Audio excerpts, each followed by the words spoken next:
All right. Hello, everybody, and welcome to tonight's Get in Tune.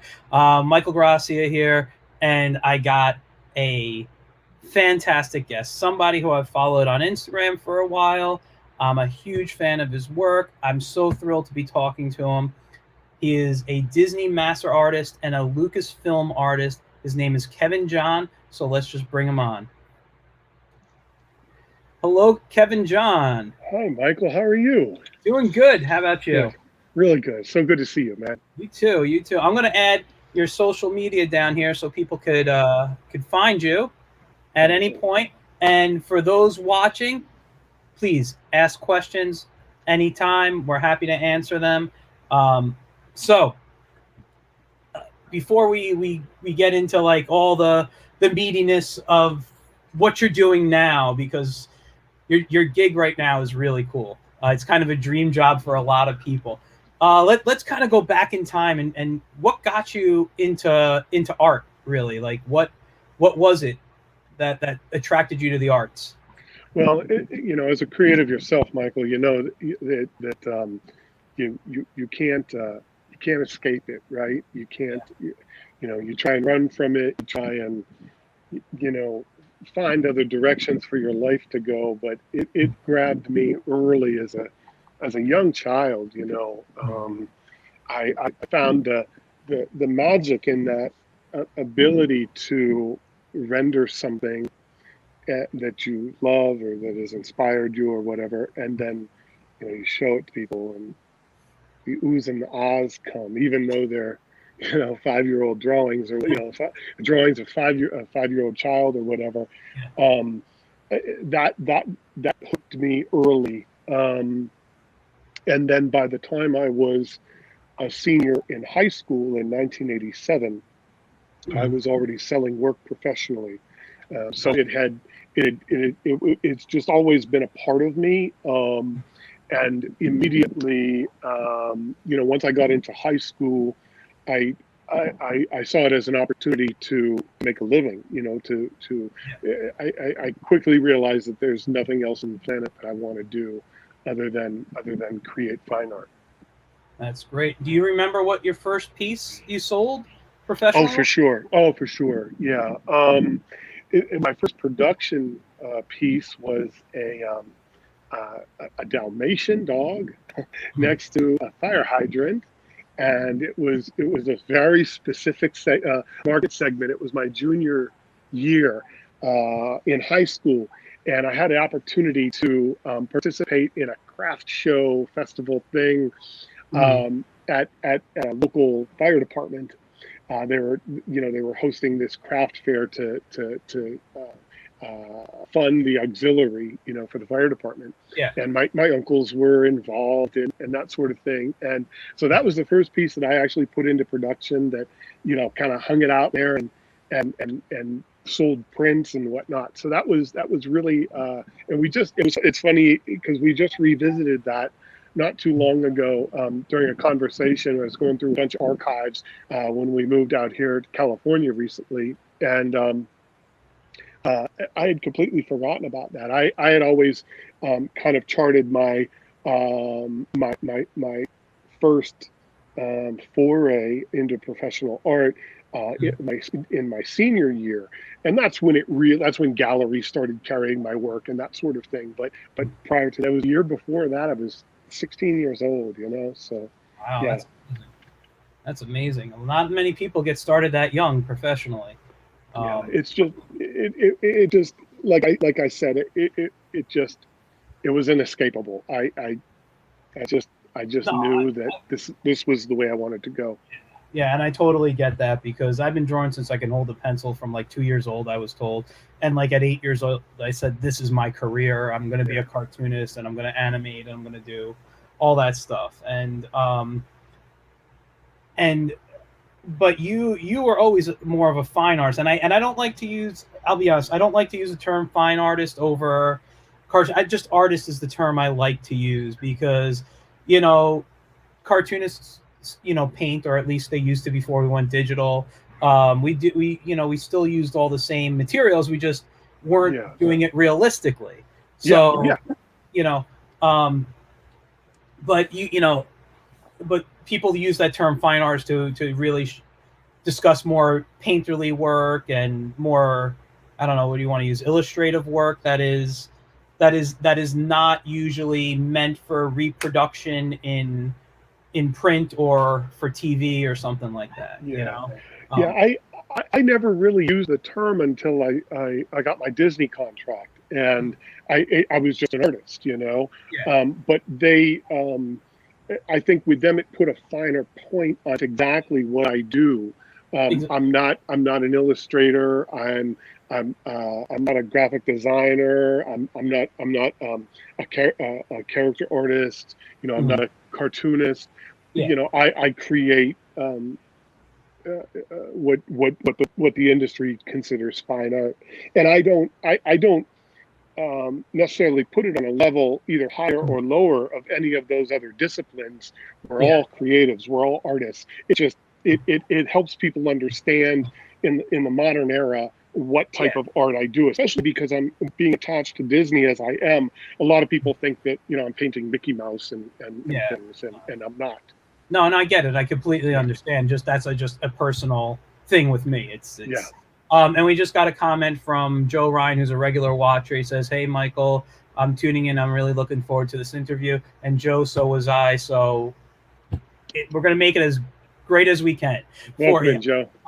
And if you have questions, seriously, feel free to ask. Yes. Um, so you are before you got involved with Disney and Lucasfilm. I read your bio, and it says you did work that appeared on for the Super Bowl. You've done work for celebrities. What type of work? What I mean, obviously it's fine art, painting, things like that. But what kind of work were you doing? Was it for a specific Super Bowl, specific team? What like things like that? Yeah, well, it's pretty varied. Once I eased out of creating art in my hometown, Mm, which were pen and ink illustrations of okay. local historical sites and points of interest.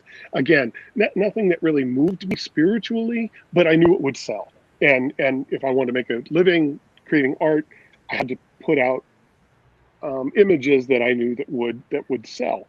And so once I started kind of broadening out and easing away from there, I did a charity event with Pittsburgh Steeler Rod Woodson, Hmm. who's now a Hall of Fame player and a broadcaster. I mean, he's Yeah. just had an amazing career, but one of the best cornerbacks ever to play the game, right? I did a charity event with him, and he asked if I could do a drawing or a painting of him playing football for his restaurant. And that was, now this is 1995-ish, 1994, 1995-ish. Hmm. And so that quickly shuttled me into creating this action portraiture for pro athletes directly. Nothing for the fan. This was all the athletes themselves commissioning me to create portraiture for them for their own private consumption. Yeah. Whether it be their homes or their create lithographs for their fan base and Rod for his restaurant, that sort of thing. That really kind of filled the roster until 2001, where I got a super big commission from Terrell Owens, who was just a brand new player in the league. And his agent contacted me, and then through the discussions about creating a portrait for Terrell, his agent offered to represent me and represent me to the teams and to the leagues and different sports entities that could use my services, my product. So that then branched out into a ton of different things. Everything was a per project. So sometimes it was just one portrait for one athlete, and it no reproductions, just a private piece. Other times it was production pieces for a team. Um, we did game day lithographs. Like, you go to a ballpark and get bobbleheads when you walk in. Well, we did for sports all over the country, all different levels of sport. We did game day lithographs. So I would illustrate a drawing or a painting of the fan favorite player. Those would be printed as lithographs, and then those would be given away as people entered the stadium. I'm there to sign them and autograph them, and really built up a national fan base that way. Oh, ESPN approached us in 2003 they hired me to actually create art on location during their broadcasts. So the week leading up to Super Bowl and Super Bowl, that whole week, I would create two portraits, and they would use that footage of me creating that imagery for the ins and outs. PGA, I did a lot of PGA work. So that really gave me my huge exposure to that broad sports fan base. yeah. And then 2012, 2013, spring of 2013, Disney called, Okay. and so that's how we get to that point. All right. We're going to get to Disney in a second. Just got a couple of comments Sure, coming sure. on here. Andrew, I can never say the last name. Colon something. I'm sorry. I apologize. I'm bad with that.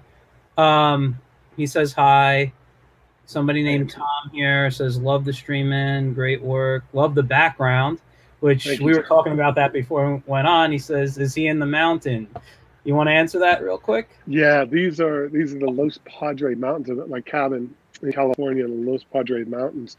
We sit right on the edge of the Los Padres National Park, and it's just breathtaking. So Yeah. I am here for 6 months working on a special project for Lucasfilm. So I'm not bothered by the rest of the world, so to speak. And yeah, so it's. I know. I've been here now 3 weeks. We just got out here, and it has not worn off yet. It has not worn off yet. We also got a comment from Tony Pinn, which we're going to get to, I guess, in a bit because we are going to talk about LucasArts in a Yes. bit. But he says, how do I buy some of the Star Wars art? Ooh. Well, we'll right now, I'm going to give you a little advance. We've got a big unveil on Thursday that I'm sure we'll talk about here in a little while, with Lucasfilms and Topps Card Trader app. And they're premiering the first Kevin John set of Star Wars cards. You can see some of that art on my website right now. Now there is nothing printed from this set. This is all exclusive to Lucasfilm and Top Star Wars Card Trader. However, the originals are there, and there's a button to inquire about purchasing an original. Some of them are sold out already, but we just opened that up on the website today, so you can go there, and it's Kevin John Studio or kevin-john.com. Either one take it to the same place, and you can see just the initial set that we've released and some of the work that I did for Galaxy's Edge. All right, I got to see it. I'm going to have to go. It's on your website, you said, correct? Yeah. Okay, I'm definitely going to check. So we'll talk about that a little bit more in a bit. But let's move on to Disney. Sure. I mean, you started with Disney before you started with Lucasfilms, correct? Yeah, that's right. That's right. Let's kind of go in chronological order then. Now, you said you were a Disney fan off camera. You said you were a Disney fan for a long time. You want to talk a little bit about that, and then how that kind of transitioned into a job? Sure. I've long been. I'm 51, so I was a young child in the early 70s when I was first exposed to Walt Disney himself and his product, that he put out as, those Sunday night features, or Wonderful World of Color, or whatever programming they had on at that time, the Mickey Mouse Club, all of that. So I consumed that product real early, as a lot of us did, and I fell in love with Walt himself. Yes, I've long been fascinated by the products that he created visually, and that his artists created. However, I was always fascinated by this humble man who was this genius. He was an artist. He was a risk taker. He was a celebrity. He was a presence on camera. When Walt came into our homes on any of those television specials, or any of those television programs, he was there in your living room talking just to you. And so it grabbed me right away, and I wanted to know more about him. So I started studying Walt very early, and have really used him as a career template onto how to turn a creative talent into a job, into a career, into a business. Um, Along with that, I discovered the Disney parks, and I think the first time I was at Disneyland here in California, I was 8 years old, and hooked me right away, of course. And here I saw, you know, two-dimensional art come to life in 3 dimensions, and the storytelling, and that's what really stuck with me. There is that there were more ways than one to earn a living as a creative, and more ways than one to express yourself artistically, and there was money to be earned by doing it, and that probably resonated with me more than anything, is because everyone that I knew growing up, from my parents to teachers to other adults and students and contemporaries, they all told me, do not, do not think you're going to make a living as an artist. That's crazy. It's a hobby. It's things that my kids do. Well, I'm very stubborn, and I don't know if it's the athlete in me or what, but I took that on as a challenge very early, and decided very early that I was going to, make this career everything that it could be, and prove them all wrong. So yeah, so Disney fan for sure. Um, Love everything about it, and then the parks are really where I really live. I mean, there was just something about those environments that really, again, resonated with me. Yeah. So that kind of talks about my Disney fandom a little bit. Mhm. How that go ahead. I No, no, I apologize. was going to say, no, you were about to answer. I was going to say how that translate into, well, you said Disney called you after, you were doing all the sports stuff. So Yeah, yeah, they reached out to you. correct. Um, and we got a Yeah, couple of questions we're going to get to soon, but I want to hear the story. You said it was a sure. pretty interesting Yeah, story. it came completely out of the blue. I'm originally from Erie, Pennsylvania, real small little town, cold little town up on the lake in Pennsylvania. And in 2012, I decided to make the move south to Florida. Mhm. And just to be a little bit closer to Walt Disney World. You're spending $10,000 on a 5-day trip to Disney. I think let's move there and be an hour and a half drive away, and Yeah. right, get that annual pass. So I really moved there to be closer to the parks, and I wanted nothing to do with working in any way for Disney. That ship had long sailed, because what happened was I really spoiled sports for me, because I worked in sports. So Mhm. everything I saw, everything I did, I'd go to a game and there were fans there that would want to talk, or I'm watching a game on TV and I'm thinking, man, I got to be at this event next year, or I got to work with this player. I'd really love to work with that player. whatever. My favorite pastime then became work. So I didn't want to do that with Disney. Yeah. And at this point, I had my studio for 25 years. I didn't need to become someone's employee. Well, I'm in Florida 6 months, and just no coincidence whatsoever of me being there. I I get a phone call from Disney that they want to talk to me about creating some art for them. And I have to. The funny part is that I ignored it, emails and phone calls, for about a month, 6 weeks or so, because, as I said, I didn't want to paint Mickey Mouse. It's not, Mhm. the sports art was really thriving at this point. I had worked, 15 long years carving out my brand within that sports arena. Yeah. And I was doing work for Tops and Leaf Trading Cards and Beckett Magazine and all these different teams, and things were really chugging along. I had more things to do than I knew what to do with. Um, and I didn't want to make Disney work. Yeah. After about 6 weeks, after they sent a couple more emails, my fiance said, let's drive into Orlando, take the meeting. Worst case scenario, you hear them out, and then we go to the parks. Yeah. And so I took the meeting, and what they proposed, I got it immediately. They have lots of character artists who were producing fine art content for them. What they didn't have was anybody that could do realism in kind of my style, kind of a stylized realism is kind of what I called it. My sports pieces are what brought me to Disney, which was a weird thing. I didn't even have any Disney art in my portfolio to show them. I didn't get why I was doing this meeting.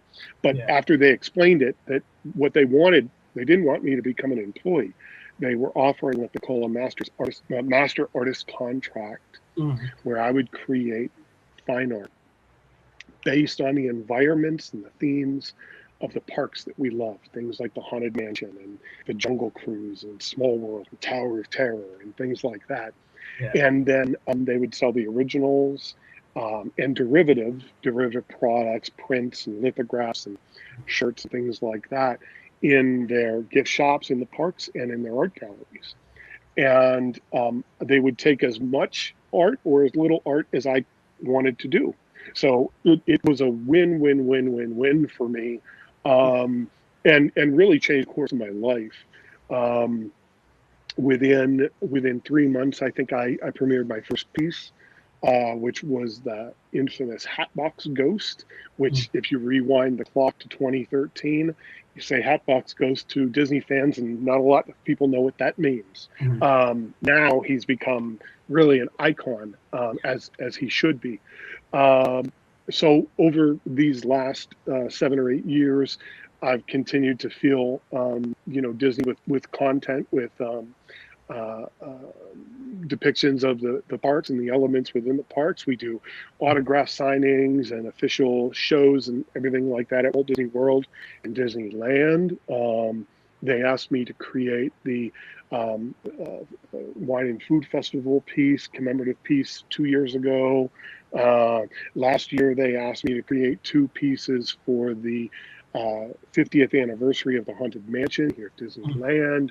So a tremendous amount of gratitude I have, and I'm just so honored to wear that Disney badge. I really I I've long said about my art that I don't want to chase projects. I don't want to chase commissions. I want them to come to me. Now, you have to do your due diligence in which you build up your brand and respect and talent to where they do come to you, and Yeah. you have to let them know about who you are. And we did that. Um, but the fact that the two largest IP holders in the world, Disney and Lucasfilm, came to me to create art for them Yeah. is that is there's no dollar. amount that can be put on that, right? I mean, it's as an artist like myself, it's the highest compliment. And as I talk to other artists and creators like yourself, I mean, I find the same thing, that it really is kind of a dream gig. Yeah. And I don't treat it casually at all. I'm honored beyond words that the fans have taken to my work. I am very super interactive with my fan base all the time. They are the reason why I'm here, and Disney has been just a big part of that. Oh, that's fantastic. You know, just the story. Basically, it's work hard and it'll pay off. You know, I Yeah, mean yeah, that's what you worked your butt off, and yeah, you know the two biggest studios probably, if you, which probably are the two biggest studios, came to you. You know, yeah, because you built up this career, this look, this style, whatever you want to call it, and you showed you yeah. can produce and you can create a fan base. So Right, I mean that's right. just fantastic. That just goes to show how hard of a worker you are. And I got a question that kind of, I guess, might lead into it here. It's from Tom. He said, and it's a little bit long of a question. Sure. But he says, "What inspires you to do, or what has inspired you to do artwork? Why do you continue to do this artwork? I've always been confused about the nature of art, but I'm sure you can elaborate and deeply explain on how it works. I mean, you don't have to go too deep if you don't want to, but just what inspires you to do work, and why do you continue?" It's not a sexy answer, and I'm unapologetic about that, I should say. It's starvation, right? Um, Rewind the clock 35 years. I'm 17 years old, and I'm making a choice. Do I go to college and do whatever? Who knows? Do I continue to work in retail at the mall, making $8 an hour? Or do I put everything into trying to turn what I love to do into a revenue source, right? And so, pardon me. So what inspires me, or I should say, what has inspired me for the last 35 years, was the fact that it's my job. You know, I stuck my flag in the ground when I was 17 years old, and I said, I'm opening up a studio, and I'm going to make this work. I'm going to make a career out of it. And you know, those first 10 years were very lean. You know, electricity off. You know, no food, not a lot of money. You know, no car at some points. Um, you know, everything, 70 hours a week, just pounding away at this, and oftentimes carrying another part-time job, what my parents would used to call a real job, to keep at least some income coming in, until it got to be, to a point where, you know, I said it's never going to be a full-time gig if I don't jump off the cliff and make it a full-time gig and put in full-time hours. So for 30 years, a greater part of 30 years, you know, I have worked 70 hours a week in and week out, no vacations, no family. I don't have kids. I have sacrificed everything for this career. It's not just about the art. It's not just about the painting or the line that is put on paper. There is a world of other things to consider. So when people ask me about inspiration, the inspiration has been draw, paint, or you starve, right? Or draw, paint, or you have to go do a real job or a regular job. And so that, for the long part of my career, has been the inspiration. Someone wants something created, I will create it. Yeah. Um, Not a lot of gray area there for inspiration. I didn't have time for inspiration. Now, I've been very blessed. The last couple of years have been filled with a lot of time for inspiration, because, you know, my originals, you know, they range from, you know, 3,500, 5,000 to $15,000. So when I'm selling art, you know, we're making a good living, where I have a little bit of time where I can take some time and become a little more creative and reach inside and look for things that inspire me. This latest Lucasfilm project that we'll talk about here that is released on Thursday, they literally just said, we want to see what your vision for this is. Do what inspires you. So for the first time with a major project, I'm actually allowing myself to find inspiration for my art. I'm looking forward to moving more into that as we go. I've been exploring some different concepts of off-brand art. Kevin John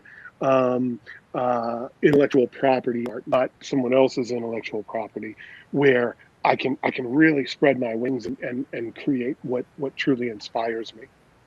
That's I hope awesome. that answered your question. I know it's kind of long-winded. I think it was a perfect answer. Let's move on to Joe Ryan's question. Another long one, a bit long to read, but it's okay. It's no problem. He Sure, says, sure. "Hey there, I'm a graduate of the Kubert School of 2018. I'm still struggling to break in. In your experience, what's the best way to break in?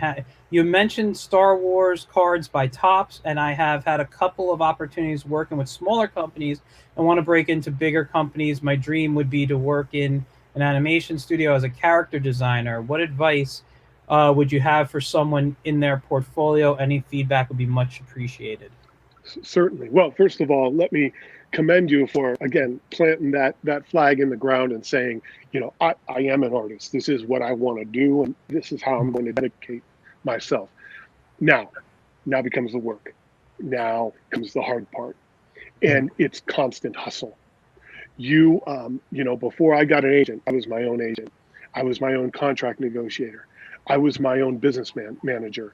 I was I was my own therapy. I was my own salesperson. I was my own retailer. I was my own production manager. There are thousands of hats to wear. You can't think about it.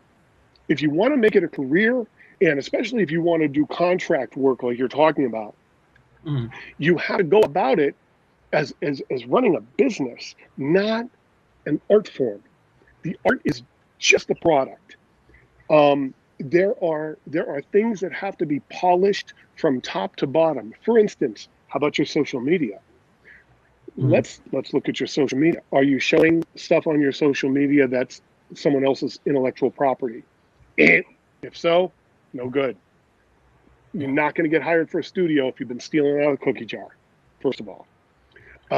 Second of all, social media, because it's so relevant right now. It's where I start with a lot of young artists. Social media. Have you ever said anything or done anything that you're proud of on social media? Have you ever done or said anything controversial on social media? Have you ever done or said anything that might piss somebody off on social media? Put a photo or something up that might call into question. You absolutely have to be completely squeaky clean in every sense of the word to be given a contract like I have with Disney, or with Lucasfilm, or quite frankly with any of the major companies that I've worked with, Yeah. because they're putting you out as a product, Mhm. and you have to make sure that product is worthy of that name that they have spent eons building a reputation around, correct? So you have to be very careful about what you do on social media. It's the first place that they're going to go. And they're going to look at what kind of a person you are. It doesn't matter how good or how bad your art is. That comes second. You as a brand and you as a marketable commodity. How do you interact with fans? How do you interact with other people? How do you look? How do you dress? Or do you present yourself professionally, or are you a schlub? I mean, all of these things have to be considered. You are the product, not just your art. If you want that type of contract. Now, if you want to be anonymous and sit in a studio and just render away day after day, no one knows your name, the studio label is on the art, you're not signing it, so on and so forth. then you can relax on that just a little bit. But even still, if I'm hiring an artist, if I own a studio, which I do, and if I'm hiring an artist to represent my studio, which I do, I am scrubbing everything. I'm looking at the internet, I'm Googling your name, I'm checking everything out before I even look at your work. I always say the art takes care of itself. Either you're good or you're not. You either have the talent or you don't. If you have the talent, someone, somewhere, if you give your work enough exposure, you're going to catch some fish. Someone is going to see it and someone is going to want to pay you to do that for a living. It's all those other things that have to be considered. Can you sell yourself? Can you sell your art? It's a lot, man. I wish that I mean, I've got a list of probably 40 more things that I could give you advice on, you know. I host a course that you can pay for that information. Because why? Because this is a business. But I appreciate your question, and I certainly encourage you, because there's no bigger reward than doing whatever you love for a living, whether that is being a pediatrician or being an artist, whatever, you know, or anything in between.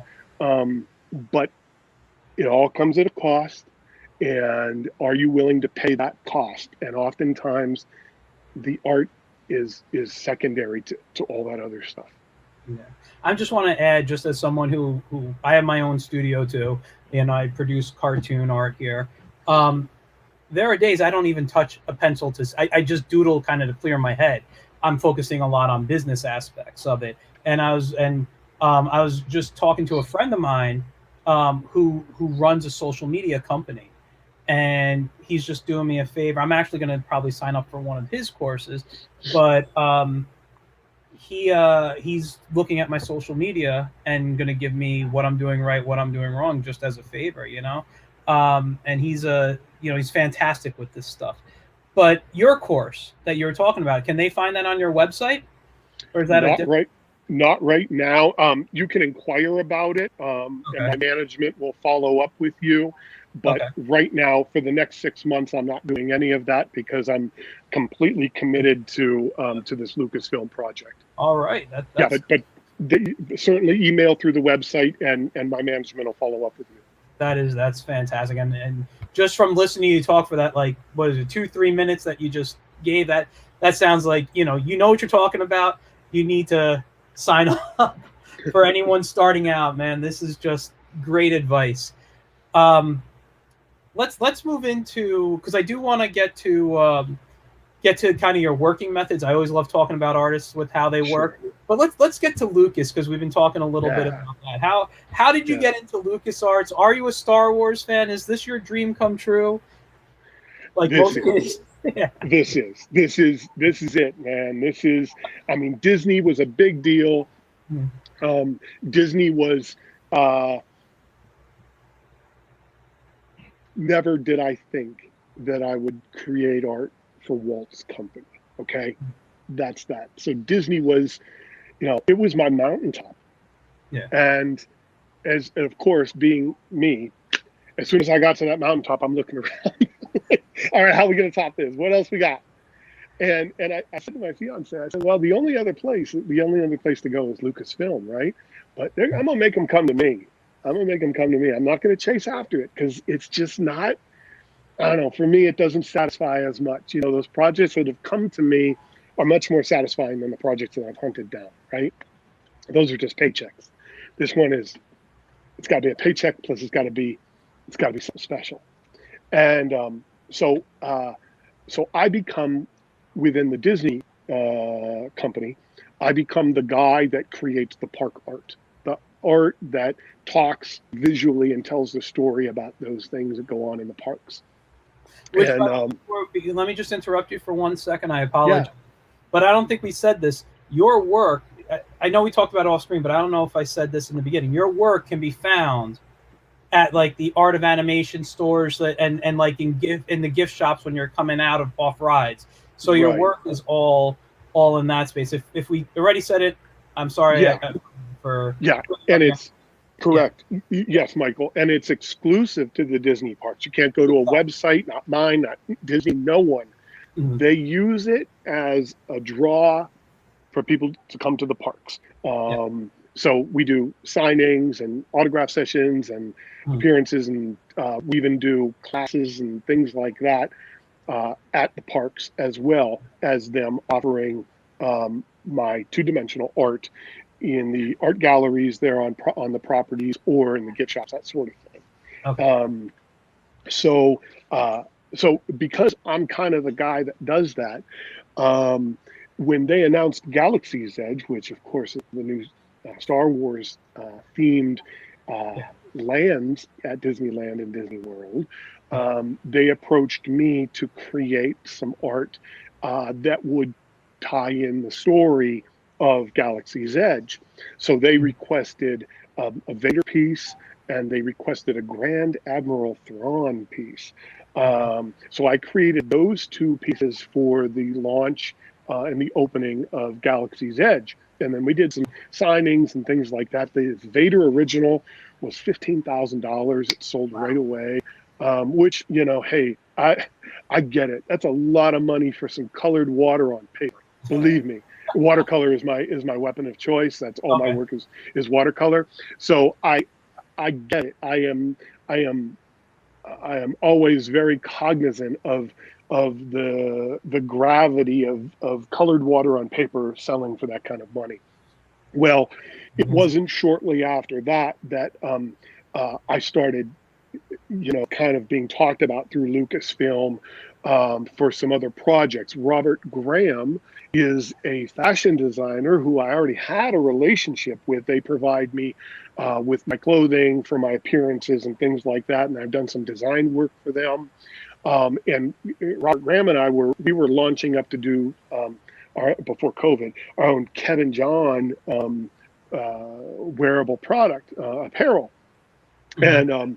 and they had uh, a license with Lucasfilm, so we created some art for them for that, and then Topps and Lucasfilm kind of intersected as well. Mhm. Topps trading cards, and that's really where this huge project has come from. Where there's a multi-year deal where I'm going to be creating lots of imagery for the Star Wars. It's called Topps Star Wars Card Trader. It's an app where you can get on your phone and you trade cards digitally now. Go figure, right? You and I, Michael, we remember Oh yeah. the I awesome cardboard, right? And in my those closet. great photos, Star Wars Topps cards of the 70s and the 80s. Well, we launch on Thursday through what Topps is calling Digicon. It's a whole convention with Ashley Eckstein and myself and a few other people from actors and actresses from Mandalorian and whatnot. We're all part of this virtual convention that kicks off on Thursday, and they're going to drop my first set release Thursday morning. So really, really excited about that. So again, that's how the Lucasfilm thing came about. It's just, again, producing a good product that the customer, the end result customer, the customer will purchase, and then being reliable, delivering that art on time, being good with the fans, all that sort of thing. All right. Um, I just want to say, Joe Ryan said solid feedback. Thank you for the advice. It was Sure. a lot to think about, but very helpful and informative. Thank Was you. Thank you. I Thank you wish for you luck, man. I really do. yeah, and he's a good guy. I watch his stuff when I can. When he goes live sometimes, and I'll tune in when I can. But Long game too. yeah, Long game. You got to look at the long game. You can't look at, well, I graduated in 18 and it's 20 and I don't, I'm not working in my brother. Listen, 25 years before Disney called. yeah, 25 years, right? 10 years before I got my contracts with the NFL. So it takes time, but I always say the people that don't make it in this industry that have talent are the ones that either got scared or got tired and quit. Can't get scared, can't get tired, you can't quit. You got to stay at it. You got to stay at it. I want to sidetrack just for a second because you said you were a Star Wars fan. Yeah. And you're old enough to remember the movie coming out in the theater. I was a year old when that came out, so I didn't. I was in third grade, man. I remember the day like it was yesterday. Yeah, and my first Star Wars film in the theater was Return of the Jedi. Oh, I'm New Hope. Oh, really? Yeah, that's 77. Yeah, mine was 83. But nice. I gotta say, what was it like? Because you go to the parks, you're a fan, walking into Galaxy's Edge for the first time, for you to see this world that you loved since childhood be brought to life. Boy, I tell you, it was a surreal experience, and it came within this whole whirlwind of me doing my first Lucasfilm art, and really realizing, that dream of third grade 8-year-old Kevin John, every drawing that I did, everything that I imagined, every playtime that I had, it was all around Star Wars for like those from like 77 to like 85, right, until I was in high school, right? Yeah. I mean, it was that powerful an entity for me. So yeah, to be able to live and exist in that environment in 3 dimensions was surreal. It was really surreal. But I wish that, again, it's the downside of working with these entities that you love so much, because I looked at it more so as well, this is part of my job now. I got to look at this thing and figure out, how I'm going to replicate this. What am I, you know what I mean? Yeah, no, I understand. I have accepted that is my lot in life, Yeah. It's kind of like what people said. I think even Lucas or Mark Hamill, I know, said it. He goes, I didn't experience Star Wars like other people experience it because I was in it and he had to see the stuff. I think Lucas said the same thing. I will tell you this, just short story. I kind of lost my interest in Star Wars. Not sci-fi. I mean, I always liked Star Wars, but I was always more, I just liked the originals. The other stuff just were kind of to me.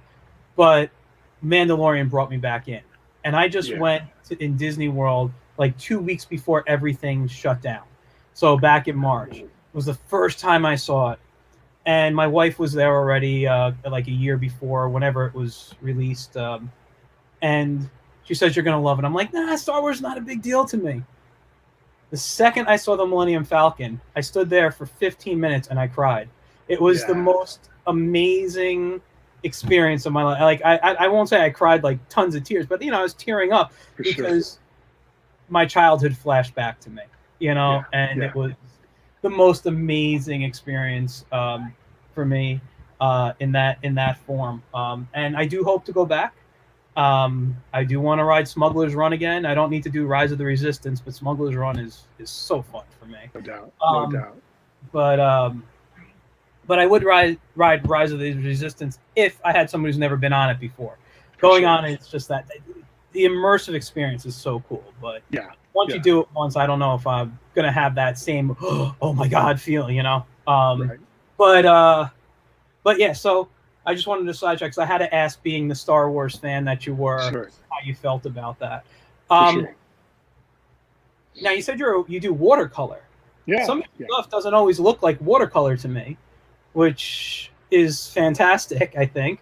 I mean, there is one piece I saw on your website. I knew it was watercolor right away. It was the figment flying, and the whatever it is, spaceship Earth behind. Spaceship Earth, yep. Yeah. Mm-hmm. But I'm a big figment fan, so I thought that was one of the first pieces I was attracted to. I also loved your Pirates piece on there, by the way, and the what was the other one? Oh, the Jungle Cruise. I thought those three just stood out to me as something I love. So, as someone who does watercolor, and it was funny because I was just talking with, I did a live stream earlier today, just drawing and talking and saying how you were going to be on, just little promotion and stuff. And I was saying how I want to get back a little more traditional because I do a lot of digital work, and colored pencils and watercolor were like my go-tos. So I haven't touched watercolor in I don't know how many years. and I was saying maybe I'll stream and see how bad I am, and let me watch me get good again or whatever. Um, so I think that's cool. I think that's great. The stuff that you're creating is in watercolors because it's just a fun material, and it's not really what's the word? If not done properly, it's not really forgivable. you know It's not those at all. so It's not it's at all. very challenging. It's not like oils where you can manipulate, and even acrylic you can have a little time to manipulate. I, I So I say that all the time. I say it all the time, Michael. I say, I've never painted with acrylics. I uh-huh. did a little bit of oil. I'm untrained. I didn't go to school or anything like that. I came right out of high school, had already started my career. So I don't have a lot of formal art training, right? So I never did any oil painting. And I had to do a project for Robert Graham not too long ago, and it required acrylic. And so I went and bought some acrylics, and I'm like, this is so easy. Holy crap. It literally does what I want it to do. What I tell it to do, it does. I did an interview recently, and they were asking about watercolor. They're like, isn't watercolor kind of like for kids? And I'm like, listen, I'm like, first of all, pump your brakes. I said, here's what I want you to do. I want you to get a piece of paper, and I want you to go ahead and get yourself some little droplets of water and put a little food coloring in it. That's all it is. It's tinted water. Yeah. Now, drop that on a piece of paper and make it look like Luke Skywalker, and tell me how easy it is, right? Right? Yeah. I mean, I'm a little cocky where it comes to the watercolor thing because, and you artists will understand this. You artists, especially that do watercolor, it's kind of not respected as much as it should be because it's something that I think, from expense standpoint, they teach kids early in school. We all get the little watercolor sets, and your mom and dad buys it for you when you're 7 years old, and your little coloring book, and you do watercolor work. And yeah, that's painting with colored water, but it's not watercolor art, right? Yeah. So, so this style, because I'm untrained, it's something I had to kind of develop on my own, and I've got other professional artists that I know, they're friends, and we'll talk about it, and they're like, how did you do that? What you just did with watercolor, because you put it down and it goes, it just spreads and runs into other stuff, and Yeah. I'm not telling anybody because people seem to like it, Yeah. and I want to work for another 50 years, so I'm gonna hold on to it for a minute. Well, can we talk a little bit about your process and how you work? Yeah, All yeah, right. for sure. I don't want you to give away your secrets or anything, but Yeah. but Um, yeah, go ahead. well, almost everything that I do is by commission from either a private collector or corporate entity like a Disney, Yeah. and they'll come to me with an idea. Maybe it's as simple as, we have this event coming up and we want you to create some art for it, or we need a painting of the haunted mansion, something haunted mansion. What do you got? Hmm. So then I go into concepting. So I work on a lot of different concept sketches, and that can take a couple hundred hours, really. Sometimes it can take months of just playing with concepts and developing and developing and developing and figuring out what I like. And then those concepts have to be approved when I'm working with a larger entity like a Disney.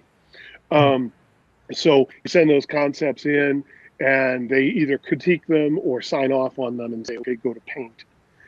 And then from there, I get my old number 2 pencil, and I work with Arches 400-pound watercolor paper, which is just the most amazing stuff I've ever worked on. I've only been working on the Arches for, I think, 3 years.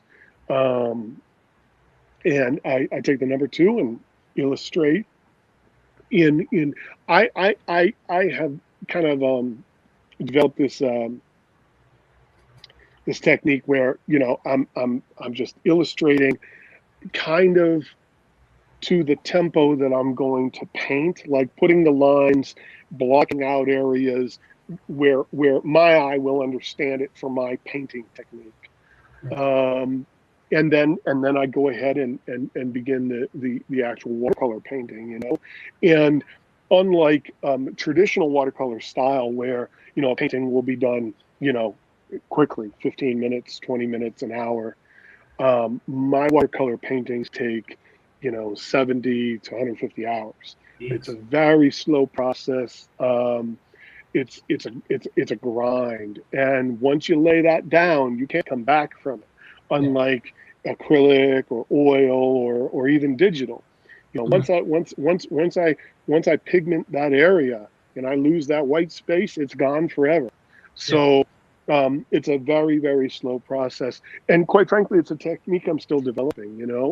It continues to change. If you look at Kevin John art from 20 years ago, oh my God, it's light years difference from Yeah. what you see now. And even the stuff that I did 2 years ago, oh, this is what I'm doing now, this new style, especially and you'll see it on the website, the Lucasfilm art really looks seriously different than even the Disney stuff. Um, Mhm. this is just I'm finally, after 20 years of watercolor, I'm finally getting a feel for it. So I'm colorblind. So all of my early work was all black and white. The first, I don't know, 10, 15 years was all black and white. Mhm. And then when I got the ESPN contract, they said that they wanted color. So I grabbed what I knew, and I had a familiarity with watercolor, Mhm. and I started, really just, kind of pigmenting my drawings, and then it has continued to develop from there. That's interesting because I'm also colorblind. Mm, I'm what they call shade blind. Actually, I see colors, but when they start blending, I can't tell them apart anymore. that's me. So- Yep. And so like I can see all pure colors when I see them pure, but like I've never seen really green grass. It has more of an orange tint to me. Mm, Like even traffic lights, the green light is almost white because of how light of a green it is to me. yeah. So Yeah. so that's how I see. And I tend to call my wife in when I'm coloring, whether it's digitally or with something. Like I understand color theory. I know what colors blend to mix.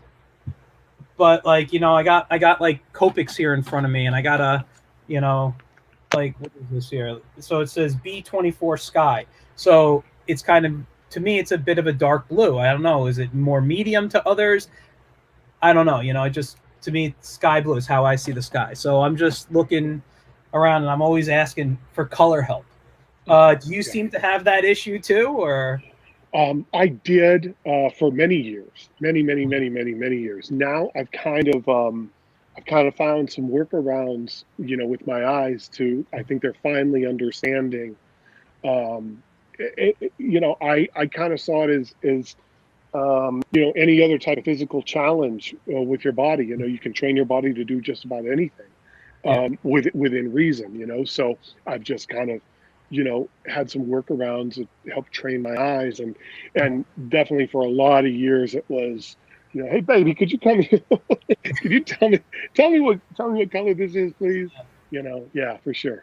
I mean, I'll be honest with you. It's one of the reasons I'm like a t-shirt and jeans guy in how I dress, because it's hard to dress myself Yeah, sometimes. I got you. I got you. Going out to like weddings and dress up events, I would ask my wife what tie matches, what, I know nothing. So, I got you.